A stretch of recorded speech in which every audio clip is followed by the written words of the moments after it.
इस कहानी का अंत आपका फ्यूचर बदल देगा।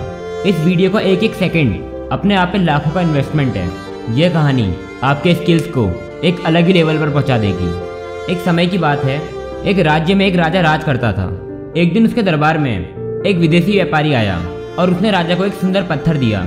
राजा वो पत्थर देकर बहुत खुश हुआ और उसने उस पत्थर से भगवान विष्णु की प्रतिमा निर्माण कर उसे मंदिर में स्थापित करने का निर्णय लिया और प्रतिमा निर्माण का कार्य राज्य के महामंत्री को सौंप दिया। महामंत्री गांव के सर्वश्रेष्ठ मूर्तिकार के पास गया और उसने वो पत्थर देते हुए बोला, महाराजा मंदिर में भगवान विष्णु की प्रतिमा स्थापित करना चाहते हैं। 7 दिनों के अंदर अंदर इस पत्थर से भगवान विष्णु की प्रतिमा तैयार कर राजमहल पहुंचा देना और इसके लिए तुम्हें 1000 स्वर्ण मुद्राएं दी जाएगी। शुरू करने के लिए मूर्तिकार ने अपने औजार निकाले। अपने औजारों में से उसने एक हथौड़ा लिया और पत्थर को तोड़ने के लिए उस पर हथौड़े से वार करने लगा, किंतु उस पत्थर में एक खरोंच तक नहीं आई। मूर्तिकार ने कई बार हथौड़े से पत्थर पर वार किए, परंतु पत्थर नहीं टूटा। लगभग 50 बार प्रयास करने के बाद मूर्तिकार ने एक अंतिम बार प्रयास करने के उद्देश्य से हथौड़ा उठाया, पर वह यह सोचकर प्रहार करने से पहले ही रुक गया कि जब 50 बार प्रहार करने से पत्थर नहीं टूटा तो अब क्या टूटेगा। वह पत्थर लेके वापस महामंत्री के पास गया और उसने पत्थर वापस कर दिया और कहता है, इस पत्थर को तोड़ना नामुमकिन है, इसलिए भगवान विष्णु की प्रतिमा नहीं बन सकती। महामंत्री को राजा का आदेश हर स्थिति में पूर्ण करना था, इसलिए उसने भगवान विष्णु की प्रतिमा निर्माण करने का कार्य गांव के एक साधारण से मूर्तिकार को सौंप दिया। पत्थर लेकर मूर्तिकार ने महामंत्री के सामने ही उस पर हथौड़े से प्रहार किया और वो पत्थर एक बार में ही टूट गया।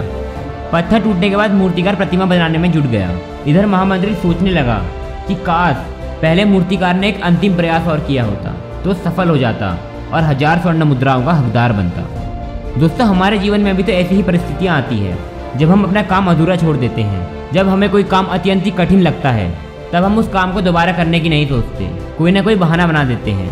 हम यह सोचते हैं कि वह काम तो असंभव है, पर हम यह जानकर भी अनजान बने रहते हैं कि दुनिया में कुछ भी असंभव नहीं।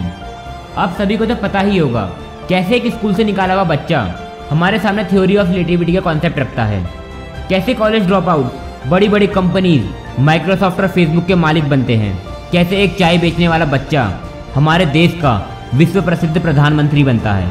आपको मैं एक सबसे बेस्ट एग्जांपल देता हूँ कि कैसे एक बंदे ने 3 बार फेल होने के बाद भी $36 बिलियन की कंपनी खड़ी कर दी और वह कंपनी है स्पेस एक्स। उसने 2006 में अपना पहला रॉकेट लॉन्च किया और वो कुछ ही देर बाद ही आपके लैपटॉप में आ गया।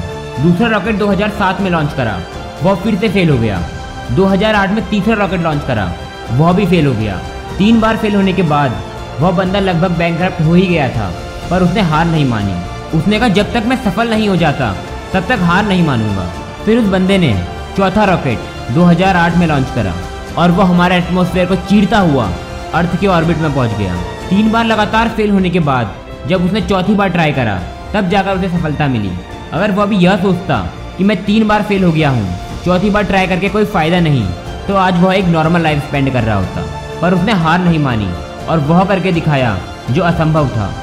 आपको अंगूर खट्टे हैं वाली लोमड़ी नहीं, बल्कि वह शेर बनना है जिसकी एक दहाड़ से पूरा जंगल कांप उठता है। हमें बार बार फेल होने पर भी तब तक प्रयास करना नहीं छोड़ना चाहिए जब तक सफलता नहीं मिल जाती। क्या पता जिस प्रयास के पूर्व हम हार मान लें वही हमारा अंतिम प्रयास हो और उसमें हमें कामयाबी प्राप्त हो जाए। Never say never, because you never know what's in the and.